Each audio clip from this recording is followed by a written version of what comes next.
Hello प्यारे विद्यार्थियों, आप सभी का बहुत बहुत स्वागत है। तो चलिए जो है क्वेश्चन नंबर 9 देखते हैं, जो कि सामने लिखा गया है। विमाओं 20 मीटर गुणे 16 मीटर वाले एक आयताकार खेत के कोने पर एक गाय 14 मीटर लंबी रस्सी से बंधी हुई है। खेत का वह क्षेत्रफल ज्ञात कीजिए जिसमें गाय चर सकती है। तो इस क्वेश्चन में गाय की बात किया है, कहीं ये क्वेश्चन में घोड़ी की बात करता है। तो क्वेश्चन इस प्रकार से हमारा आ सकता है। तो सबसे पहले इसका आकृति में बनाएंगे। 14 से 20 सेंटीमीटर और 16 मीटर का कोई आयताकार क्या है, मैदान है, खेत है। तो इस प्रकार से मैंने क्या किया, यहाँ पर एक आकृति इस प्रकार से बना लिया। ठीक है, इसकी लंबाई बच्चा कितना है, 20 मीटर है, और इसकी चौड़ाई कितना है, 16 मीटर है। ठीक ना, ये खेत है। अब मान लो कहा है कि इसके कोने पर, खेत के कोने पर, तो कोना खेत का यही ले लो, मान लो कोई बिंदु है या खूंटा वगैरह जो भी गाड़ा गया है, तो एक लंबी रस्सी इस प्रकार से है, और रस्सी कितना है, 14 मीटर है। कितना है, यहाँ देखा था, ये 14 मीटर की कोई लंबी रस्सी है, गाय बांधा हुआ है। ये रस्सी मान लो टाइट है।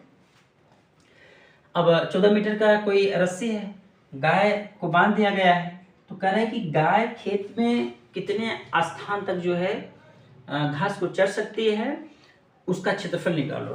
तो देखो, जब गाय जो 14 मीटर लंबी रस्सी है, तो सबसे मैक्सिमम दूरी जहाँ तक जाएगा 14 मीटर तक ही जाएगा। उसके अंदर तो कहीं भी चर सकता है, लेकिन जो मैक्सिमम दूरी होगा वो 14 मीटर तक जाएगा। तो अगर देखा जाए इस प्रकार से, यहाँ से ये भाग और यहाँ से ये भाग, मतलब इतने भाग को देखा जाए, गाय जो है यहाँ तक स्थित घास क्या कर सकती है, चर सकती है। और इसी का क्षेत्रफल पूछा है, ठीक ना, इसी का क्षेत्रफल पूछा है। क्षेत्रफल ज्ञात कीजिए जिसमें गाय चर सकती है। तो मिला जुला कर ये जो रस्सी है, गाय की जो रस्सी, किसका काम कर रहा है, त्रिज्या का काम कर रहा है।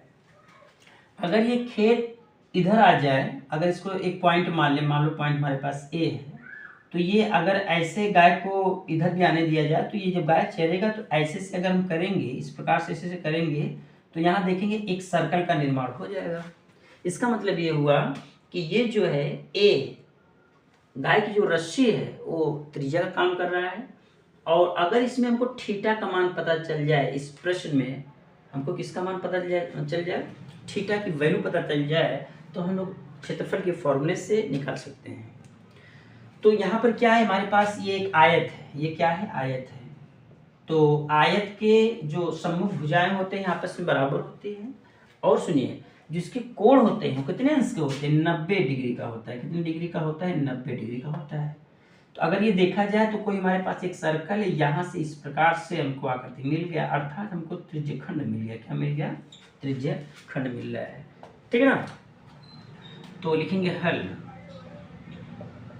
दिया है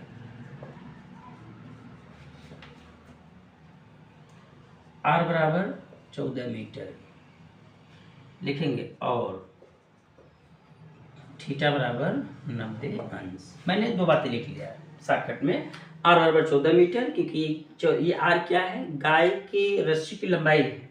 थीटा क्या है, 90 अंश है। क्यों, यहाँ लिख सकते हो, आयत का प्रत्येक कोण 90 अंश का होता है। आयत के प्रत्येक कोण जो है 90 अंश का होता है। आयत का जो प्रत्येक कोण होता है 90 अंश का होता है। ठीक है, ठीक है ना। देखिए, इसलिए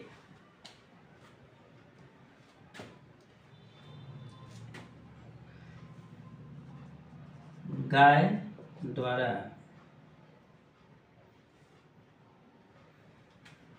द्वारा चरे जा सकने वाला भाग का क्षेत्रफल, गाय द्वारा चरे जा सकने वाले भाग का क्षेत्रफल, मैदान का क्षेत्रफल, जो स्थान उसका क्षेत्रफल कितना है। तो देखेंगे यहाँ पर क्या, किसका निर्माण हो रहा है, त्रिज्यखंड का निर्माण हो रहा है। तो यहाँ लिखेंगे त्रिज्यखंड के क्षेत्रफल से थीटा बाई 360 अंश गुणे पाई आर स्क्वायर। ठीक है ना।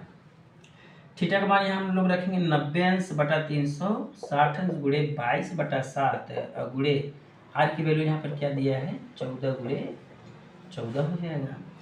9 चौक 36 4 आएगा और 7 दूनी 14 आएगा। तो यहाँ पर देखो 4 है, ये आ जाएगा 11, 2 बचेगा, फिर 2 कटेगा, कहानी खत्म। बचा क्या 11 और 14, तो यहाँ लिखेंगे 11 गुणे 14 बच्चों, ये 11 चौक 44 होगा, 4 11 का 11 4 15, 154 मीटर स्क्वायर, ये हमारा आंसर है 154 मीटर स्क्वायर। ठीक है बच्चों, तो एक छोटा सा क्वेश्चन था, और कहीं कि गाय के स्थान पर कोई और मान दे देगा, तो इस प्रकार से हम लोग क्या करेंगे लगा लेंगे। तो आर की वैल्यू और हम लोग थीटा की वैल्यू क्या करेंगे सबसे पहले पता करके फिर आगे सवाल को हम लोग क्या करेंगे लगा सकते हैं। ठीक है, तो आज के लिए इतना ही बच्चों, मिलते हैं नेक्स्ट वीडियो में एक नए क्वेश्चन के साथ, तब तक के लिए नमस्कार, tata bye bye, thank you.